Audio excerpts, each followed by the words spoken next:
کے سامنے انسان 10واں حصہ ہیں، اور جب جنوں انسانوں کو ملایا جائے تو یہ خشکی کے یہ جانور ہیں ان کے سامنے یہ 10واں حصہ ہیں، اور جب ان سب کو ملایا جائے تو پرندوں کے سامنے یہ 10واں حصہ ہیں، پرندے اتنے زیادہ، اور جب ان سب کو ملایا جائے تو یہ دریائی جانوروں کے سامنے 10واں حصہ ہے، پھر دریائی جانور کتنے ہوں گے؟ اور اس کے آگے دیکھیں، ان سب کو ملایا جائے، ان سب کو، تو زمین کے فرشتوں کے سامنے یہ 10واں حصہ ہے۔ زمین کے فرشتوں کے سامنے آپ کبھی اکیلے بیٹھے ضرب دیں، پھر آپ کو سمجھ آئے کہ کتنے ایک ہیں، اب وہ سارے اکٹھے کر لو، زمین کے فرشتوں کے سامنے لاؤ تو یہ 10واں حصہ بنتے ہیں، باقی سارے فرشتے ہیں۔ اچھا، جو زمین کے فرشتے ہیں نا، ان کو پہلے آسمان کے فرشتوں کے سامنے رکھ کر دیکھو تو یہ پہلے آسمان کے فرشتوں کا 10واں حصہ ہے۔ یہ کتنا حصہ ہے؟ 10واں حصہ ہے۔ اور پہلے جو آسمان والے فرشتے ہیں، اب جنوں انس یہ سب کو ملایا جائے، ان فرشتوں کو ملایا جائے تو پہلے آسمان کے فرشتوں کو دوسرے آسمان کے فرشتوں کی نسبت دیکھا جائے نا، تو دوسرے آسمان کے فرشتوں کے سامنے یہ 10واں حصہ ہے۔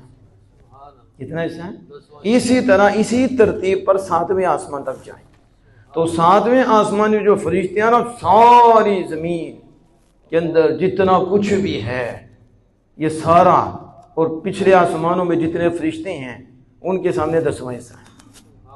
ان کے سامنے کتنا حصہ؟ 10واں حصہ ہے۔ پھر تمام مخلوقات کرسی کے فرشتوں کے مقابلے میں کم ہیں۔ کس کے فرشتے؟ کرسی، یہ کرسی نہیں جس کے پیچھے مر رہی ہیں، ٹھیک ہے، یہ اللہ کی کرسی ہے۔ کون سی ہے؟ اللہ کی کرسی ہے، جس میں میرے آقا دو جہاں صلی اللہ علیہ وسلم جلوہ افروز ہوتا ہے، یہ وہ کرسی ہے۔ اب اس کرسی کے فرشتوں کی اتنی تعداد ہے کہ پہلے سمجھ نہیں آ رہی، تو سارے فرشتے 7ویں آسمان تک اور نیچے مخلوق، جب ان کو ان کے سامنے دیکھا جاتا ہے تو یہ کم ہے، وہ زیادہ ہیں۔ اب وہ سب ملا کر نا عرش اعظم کہ ایک پردے کے فرشتوں کے مقابلے میں کم ہے۔ عرش اعظم کے ایک پردے کے جو فرشتے ہیں نا، ان کے سامنے یہ ساری مخلوق کم ہے۔ وہ کہتے ہیں کہ عرش اعظم کے 6 لاکھ پردے ہیں۔ کتنے پردے ہیں؟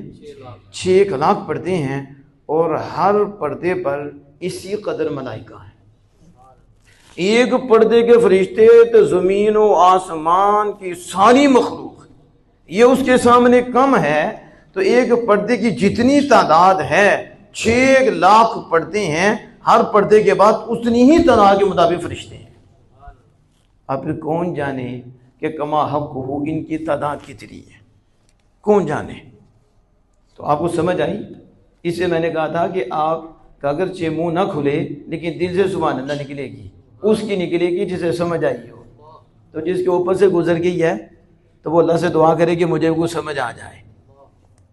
اب سمجھ آئی کتنے فرشتے؟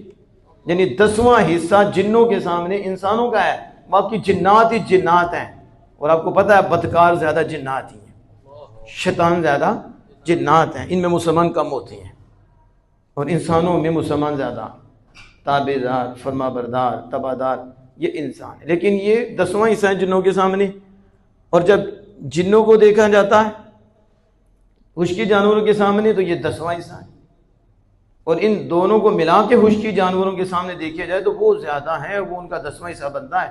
اور خشکی کے جانوروں کو جب ہم دیکھتے ہیں پرندوں کے سامنے تو یہ 10واں حصہ ہے، یعنی انسان، جن، خشکی کے جانور یہ سارے ملا دیے جائیں تو پرندوں کا 10واں حصہ بنتا ہے۔ اتنے پرندے ہیں، اور پرندوں کو ان سب کے ساتھ ملا کر دریائی جانوروں کے سامنے دیکھا جائے تو 10واں حصہ بنتی ہے۔ دریائی جانور اتنے زیادہ ہیں، اور یہ ساری مخلوق ملا کر زمین کے فرشتوں کے سامنے دیکھی جائے تو زمین کے فرشتوں کا 10واں حصہ ہے، اور زمین کے فرشتوں کو ان سب کے ساتھ ملا کر آسمان کے فرشتوں کے مقابل دیکھا جائے تو یہ اس کا 10واں حصہ ہے۔ اب آگے چلتے رہو، حتیٰ کہ کہاں تک پہنچے؟ کرسی کے پاس پہنچ گئے، تو کرسی کے جو فرشتے ہیں ان کے سامنے یہ ساری زمین و آسمان کے فرشتوں مخلوق کی جو تعداد ہے کم ہے۔ اور جب عرش اعظم کے ایک پردے کے فرشتوں کو دیکھا جاتا ہے تو یہ سارے ہی کم ہیں، اور 4 لاکھ 6 لاکھ پردے، تو ہر پردے کے پاس اتنے ہی فرشتے ہیں۔ اسے کہا ان کی تعداد اللہ جانتا ہے۔ پھر یہ تمام مخلوق جتنی بھی آپ بتائی کہ عرش اعظم کے 6 لاکھ پردے، اور ہر پردے کے بعد اتنی مخلوق موجود ہے کہ ایک ایک پردے کے بعد اتنی ہے کہ زمین و آسمان کے سارے فرشتے کرسی کے اس کے سامنے کم ہیں، لیکن پھر یہ تمام فرشتے ان فرشتوں کے مقابلے میں جو عرش اعظم کے پاس گھومتے رہتے ہیں، وہ بھی فرشتے ہیں نا جو عرش اعظم کے پاس چکر لگاتے ہیں، وہ بھی ہیں جنہوں نے اٹھایا ہوا ہے۔ یحملون العرش یسبحون بحمد ربہم ویستغفرون للذین آمنوا، حاملین عرش کو اٹھائے ہوئے فرشتے اللہ کی تسبیح کرتے ہیں اور مومنین کے لیے استغفار کرتے ہیں کہ اللہ مومنین کو بخش دے، تو ان کے لیے استغفار بھی کرتے ہیں۔ تو جو فرشتے عرش اعظم کے پاس گھومتے رہتے ہیں ان کے مقابلے میں جتنی بھی مخلوق ابھی تک بیان کی گئی ہے ایسے ہی ہے جیسے دریا کی نسبت ایک قطرے سے ہو، یعنی 6 لاکھ پردے تو وہ بتائیں ان کی اتنی نیچے والی مخلوق، لیکن جو عرش اعظم کے پاس اتنی تعداد میں ہے کہ یوں سمجھو یہ سارا ایک قطرہ ہے، اور جو عرش